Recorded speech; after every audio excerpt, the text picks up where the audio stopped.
हमारा जीवन हमारी शुभाशुभ प्रवृत्तियों पर निर्भर है। हमारी शुभाशुभ प्रवृत्तियां हमारे शुभाशुभ जीवन का निर्धारण करती हैं। पापात्मक प्रवृत्तियां हमारा पतन कराती है। जो हमारे अंदर की नकारात्मकता है वह सब पाप है और उस पर नियंत्रण लाए बिना जीवन का उद्धार कतई संभव नहीं।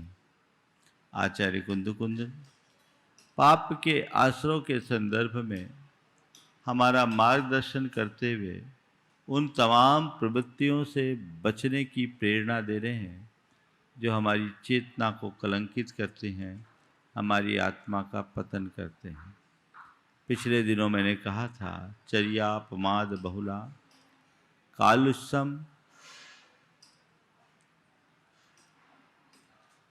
लोलदाय विशेषु परिताप अपवादो पावस्य आसवम कुनदी। अभी यही नहीं रुके, कुछ और वृत्तियों से बचने की प्रेरणा आचार्य भगवान हमें दे रहे हैं। वे कहते सन्नाओ तिलेशा इंद्रिय वसदाय अट्ठ रुद्धानी नानम च दुपवुत्तम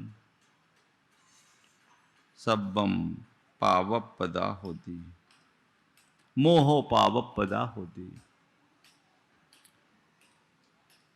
सन्नाव संज्ञा एक बहुत महत्वपूर्ण शब्द है।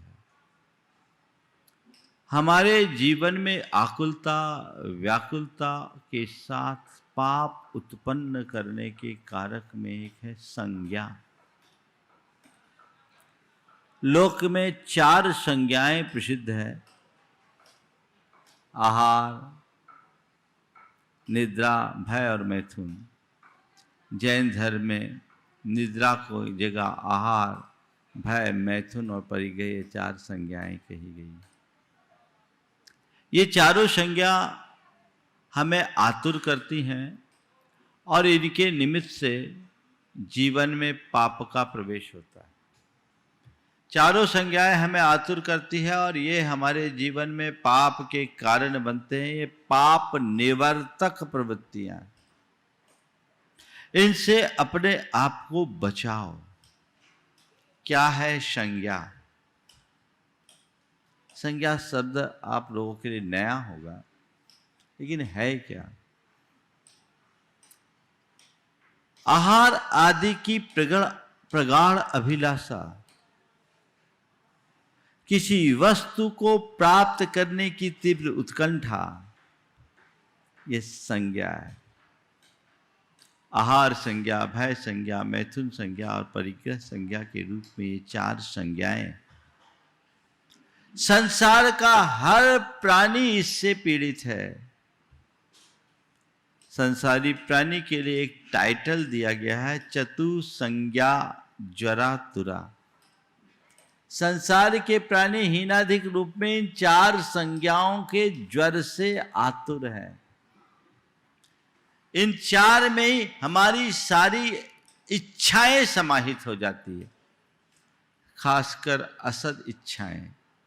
आहार संज्ञा यानी भोग की इच्छा, भय डर की चाह और मैथुन विषयों की चाह, और परिग्रह यानी धन संपत्ति आदि के संग्रह की प्रबल चाह। संज्ञा शब्द को अगर मैं दूसरे शब्दों में कहूं तो मैं कह सकता हूं चाह, मन की चाह। इस चाह का परिणाम क्या है? अपने मन को पलटो। तुम्हारे मन में कोई चाह है कि नहीं? है? चाह है कि नहीं है? है। उस चाह का परिणाम क्या है? आज 4 बातें आप सबसे करूंगा संज्ञाओं के संदर्भ में। चाह, दाह, आह, राह। आप कहोगे वाह, चाह, दाह, आह और राह। मन की चाह, अपनी चाहत को टटोलो। ये चाह हमारे मन की दाह बनती है, जो हमारे चित्त और चेतना को व्याकुल बना दे, उसका नाम चाह है। जिसके निमित्त से नित्य प्रति आह निकले, उसका नाम चाह है।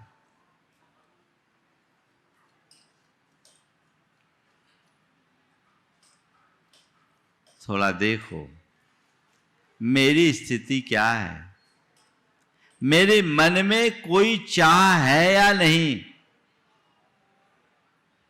और जिन जिन चीजों की मैंने चाहा उसका परिणाम क्या निकला। 4 संज्ञाएं हैं, उन्हीं 4 को केंद्रित करके मैं अपनी बात को आगे बढ़ा रहा हूं। भोजन करना और भोजन के लिए आतुर रहना दोनों एक है क्या?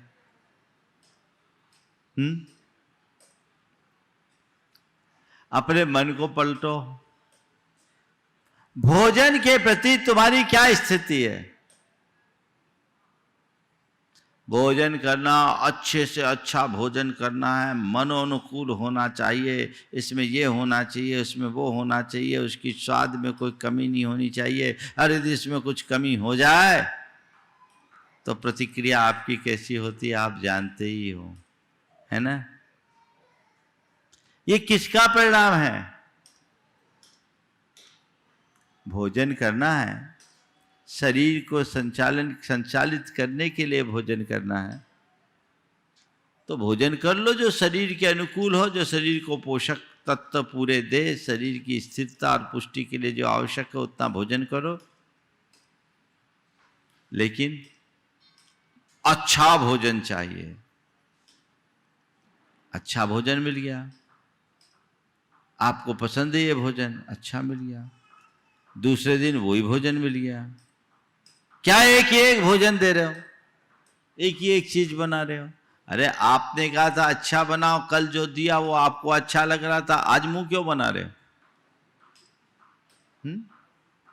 अच्छा भोजन तो जो कल अच्छा था वो आज अच्छा नहीं, वो आज खराब हो गया, अब और कोई अच्छा चाहिए। बोलो, है अनुभव की बात? सबके अनुभव की बात है ना। जिसे तुम अच्छा मानते आ रहे हो या मानते हो, वो भी ज्यादा देर तक अच्छा नहीं लगता। और आज के कल की बात तो जाने दो। भोजन करते समय पहले ग्रास में भोजन के प्रति जैसी रुचि होती है, दूसरे ग्रास में उतनी रुचि रहती है क्या?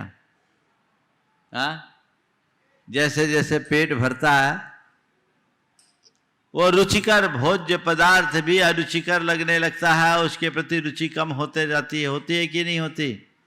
होती है ना। लेकिन मन की जो वांछा है वो हमें व्याकुल बनाती है। वो भोजन के लिए आतुर कर दे। कहते ये जीवन के असंतुलन का कारण है, इससे बचो, इससे अपने आप को बचाओ। भय, डरना, कई लोग बड़े डरपोक होते हैं,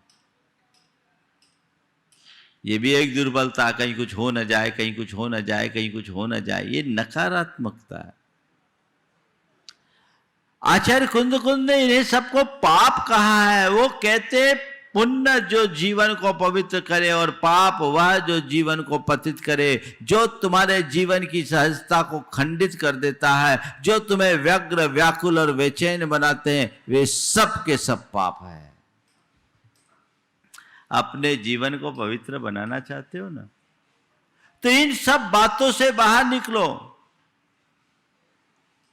किसी निमित्त से बचना और भावी संकट के प्रति सतर्क होना समझदारी है। इस डर का मैं निषेध नहीं करता, लेकिन भयातुर होना भय के कारण इतने परेशान हो जाना कि रात की नींद भी गंवा देना, बात बात में डरना, ये दुर्बलता है। आचार्य कुंद कुंद कहते इससे भी डरो। रति राग का कोई अंत नहीं, इस पर नियंत्रण होना चाहिए।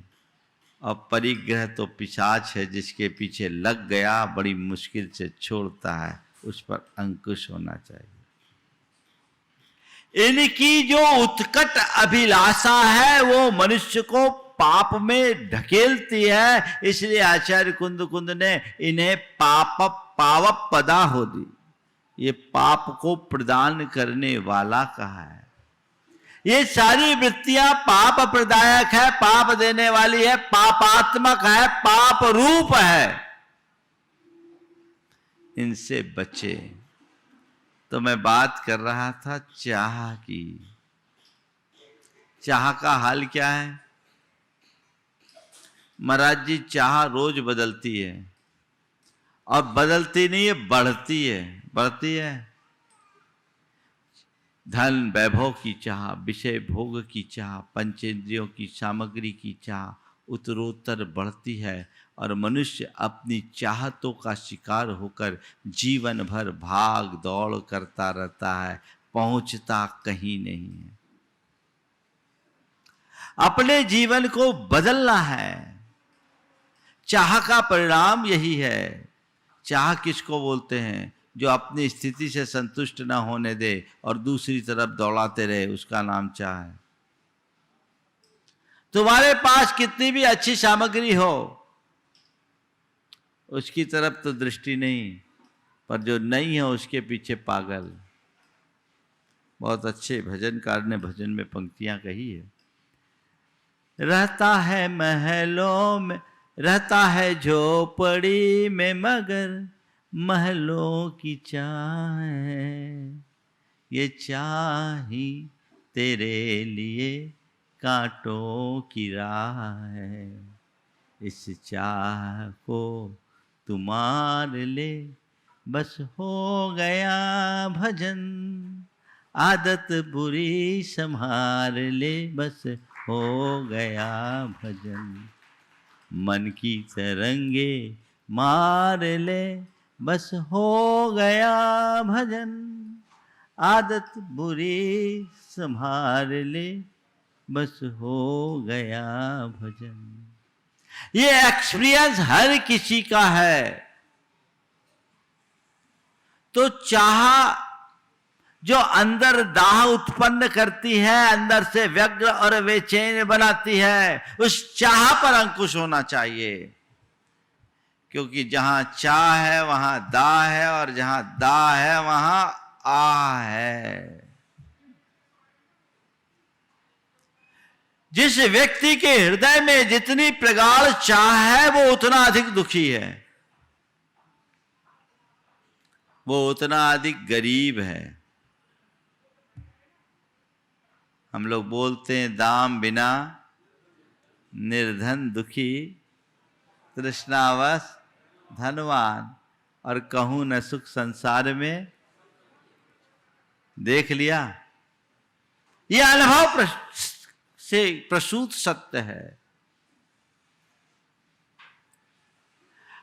गरीब अभाव में दुखी है, और अमीर और पाने की चाह में दुखी है।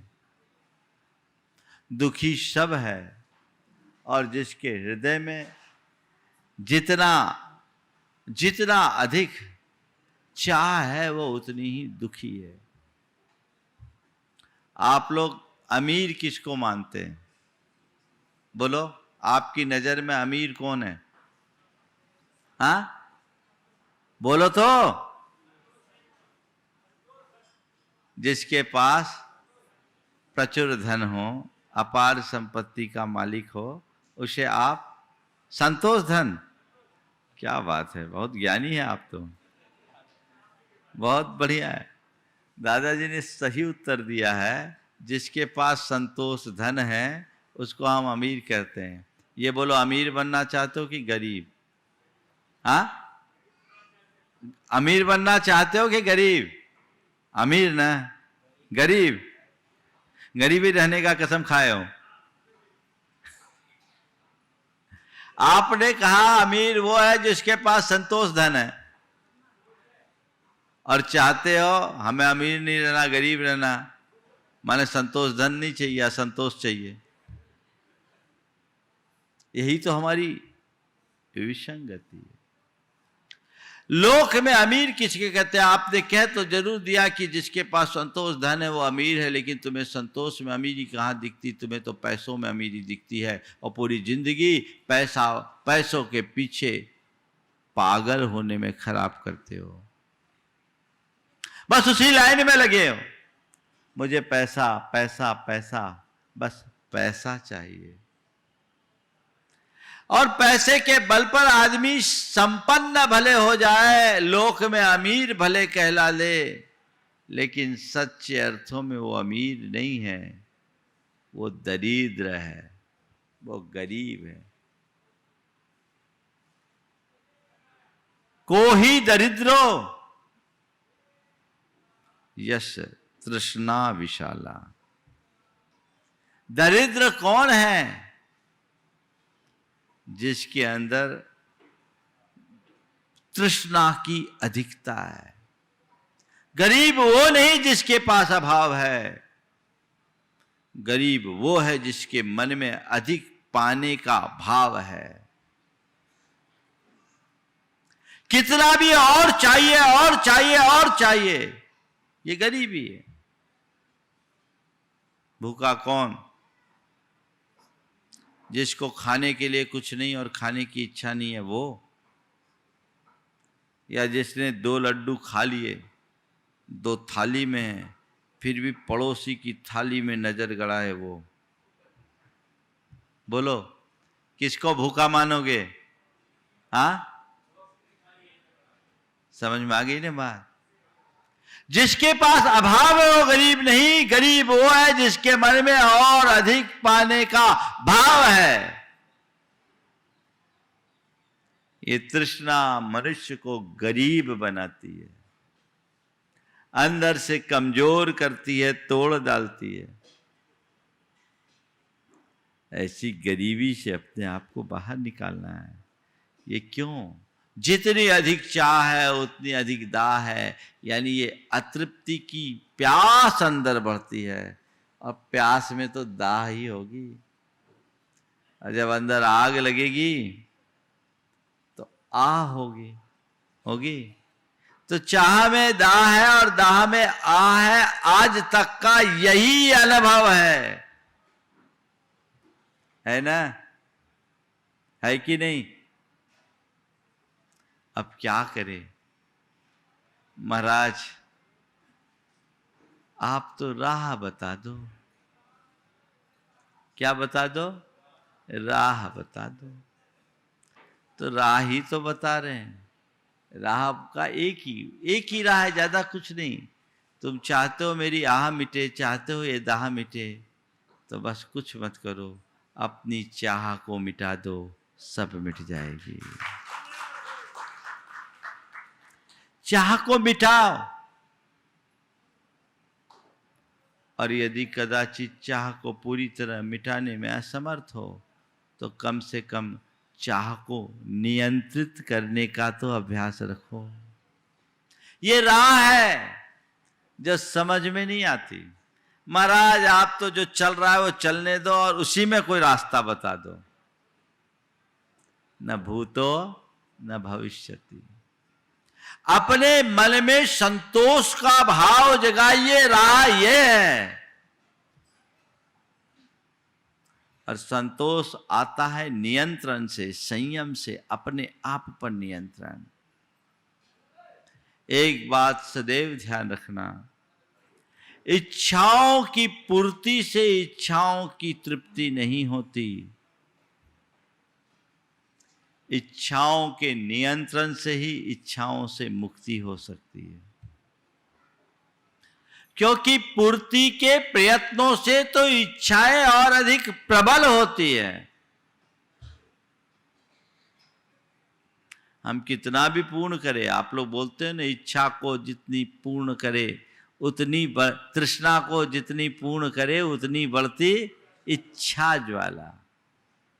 ये सबका अनुभव है। तो आचार्य कुंद कहते इन्हें पापात्मक मानकर इन पर नियंत्रण रखने का अभ्यास बढ़ाओ। ये कब होगा? जब तुम अपनी आत्म स्वरूप को समझोगे, इन सब को पर भाव जानोगे, और जब इन्हें पर भाव मानोगे, उनके प्रति लगाव छूटेगा, तो तुम्हारा भाव बदलेगा। राह पकड़ो, सही राह पकड़ो, संयम की राह पकड़ो, जिससे जीवन में संतोष आए और जीवन का रस ले सको, आनंद ले सको।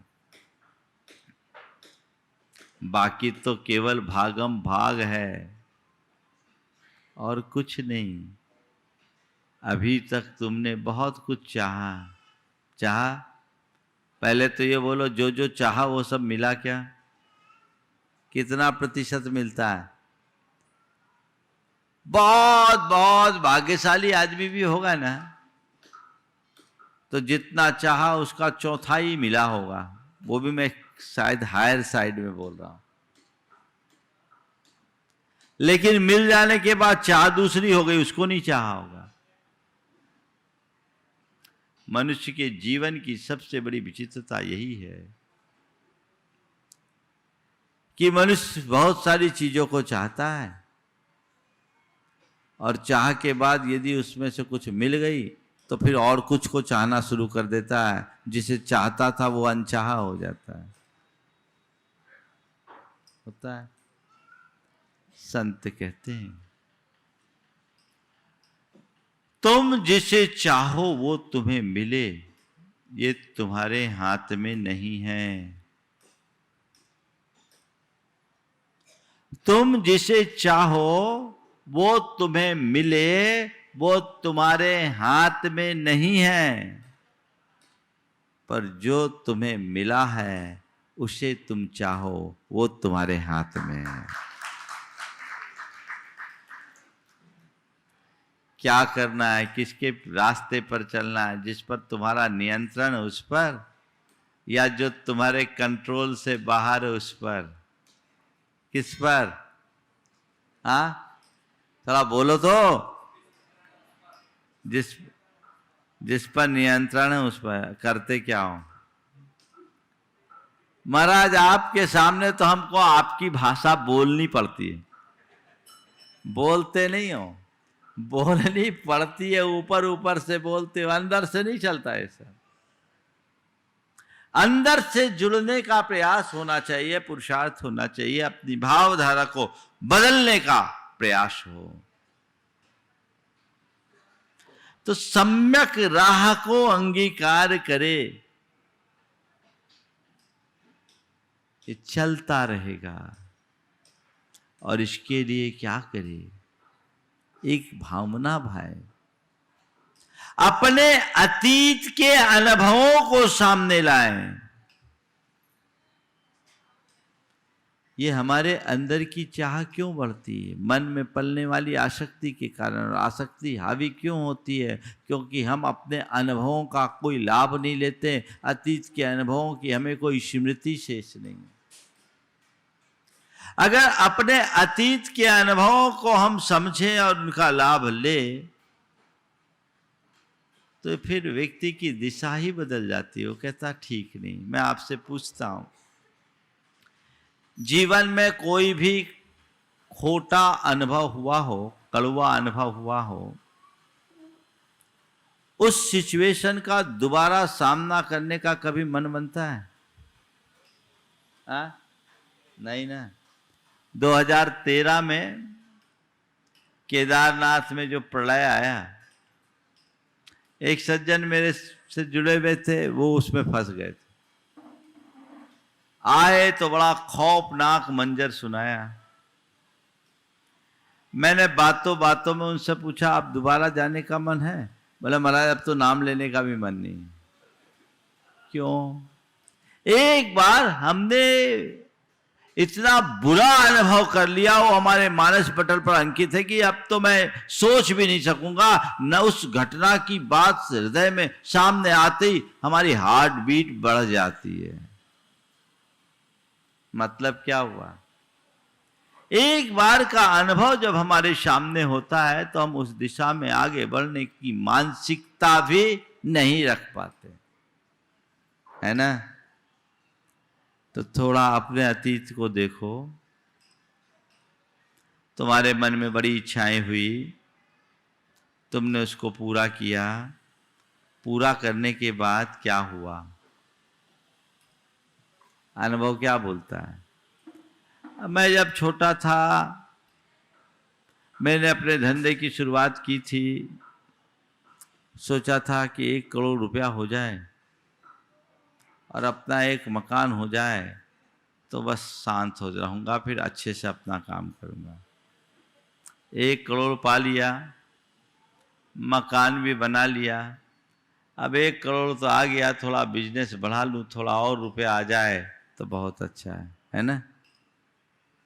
अब मकान बनाया, छोटा सा मकान है, थोड़ा व्यवस्थित मकान हो जाए, उसके फर्नीचर वगैरह और अच्छे हो जाए, चलो ये भी कर लिया। अब ये तो किया है, लेकिन थोड़ा पोश एरिया में मेरा मकान हो तो अच्छा है ना? अभी पहले किराए के मकान से अपना मकान से उसको और बढ़िया सुसज्जित मकान से पोश एरिया में मकान, और पोश एरिया में मकान बन गया तो चलो भाई किसी मेट्रो सिटी में मकान, और मेट्रो सिटी में हो गया तो एक आध लंदन यूएस में कहीं कोई मकान हो जाए तो अच्छा है, और आगे जाओगे तो कहोगे अंतरिक्ष में भी मकान बन जाए तो अच्छा है ना? यही अनुभव है ना तुम्हारा?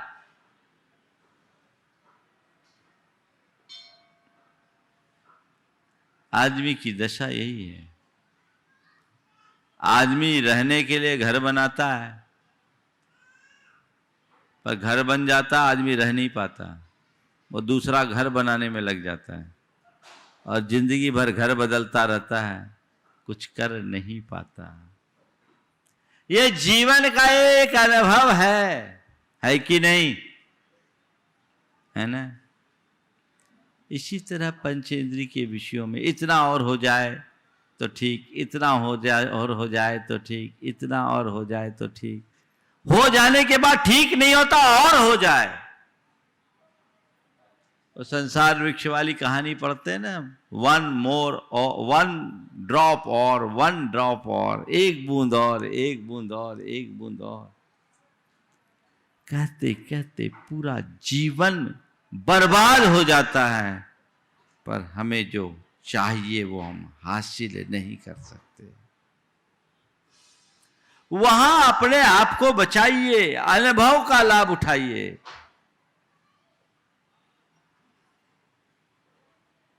एक आदमी का विवाह हुआ, उसने अपने मित्र को आमंत्रित किया, मित्र खुद गया, विवाह में शामिल हुआ, अपनी ओर से गिफ्ट देकर आया। 6 महीने बाद दूसरा इनविटेशन आ गया और कहा मेरी शादी है, आप आओ। सामने वाले को बड़ा आश्चर्य हुआ, बोला भाई अभी तो 6 महीने हुए नहीं, फिर दूसरी शादी कर ली, क्या मामला? बोला पहले को मैंने तलाक दे दिया, दूसरी शादी। ठीक है, अब की बार वो खुद नहीं गया, अपने बेटे को भेजा। 1 साल बीते, फिर तीसरा निमंत्रण आ गया। हद हो गई, ये शादी फिर क्या चक्कर है, क्या चक्कर है? बोला मैं पहले ऐसी लड़की से शादी करना चाहता था जो सुंदर हो, सुशील हो। मुझे सुंदर सुशील कन्या तो मिल गई, लेकिन वो काम करने वाली नहीं थी, तो मैंने उसे छोड़ दिया। फिर दूसरी शादी क्यों की? बोला मैं सोचा कि काम करने वाली मिले, सुंदर मिली, सुशील मिली, काम करने वाली भी मिल गई, पर वो बीमार रहती थी, मुझे उसकी सेवा करनी पड़ती थी, उसको ले लिया। अब तीसरी बार जब पत्र आया, बोला भैया सुंदर सुशील हो, काम न कर पाए, अब काम करने वाली मिल गई, तो अब बीमार है, अब क्या करें? बोले मैं चौथी शादी कर रहा हूँ। तीसरी शादी में वो खुद भी नहीं गया, बेटे को भी नहीं भेजा, 1000 रुपया का मनी ऑर्डर कर एक चेक भेज दिया। अब चौथी बार जब आई बात, तो उसने लिखा कि मैं ऐसी लड़की से चाहता था शादी करना जो सुंदर हो, सुशील हो, काम करने में दक्ष हो, स्वस्थ हो। मुझे ऐसी मिली, लेकिन सुंदर मिली, सुशील मिली, काम करने वाली नहीं मिली। काम करने वाली मिली तो वो स्वस्थ नहीं मिली, और अब स्वस्थ भी मिल गई तो उसमें समझदारी नहीं है, इसलिए मैं चौथी शादी कर रहा हूँ। उसने इस बार न खुद गया, न बेटों को भेजा, न कोई गिफ्ट दिया, एक पत्र जरूर दिया और लिखा, अनुभव पर आसक्ति की विजय। समझ में आई बात? अनुभव पर आसक्ति की विजय। 3 में अनुभव तुम वही दोहरा रहे हो, लेकिन तुम्हारे मन की आसक्ति तुम्हें दौड़ा रही है। आचार्य कुंद कुंद हम सबका मार्गदर्शन करते हुए कहते हैं, अपने अतीत के विषय में विचार करो। सुध परिचिदानुभूदा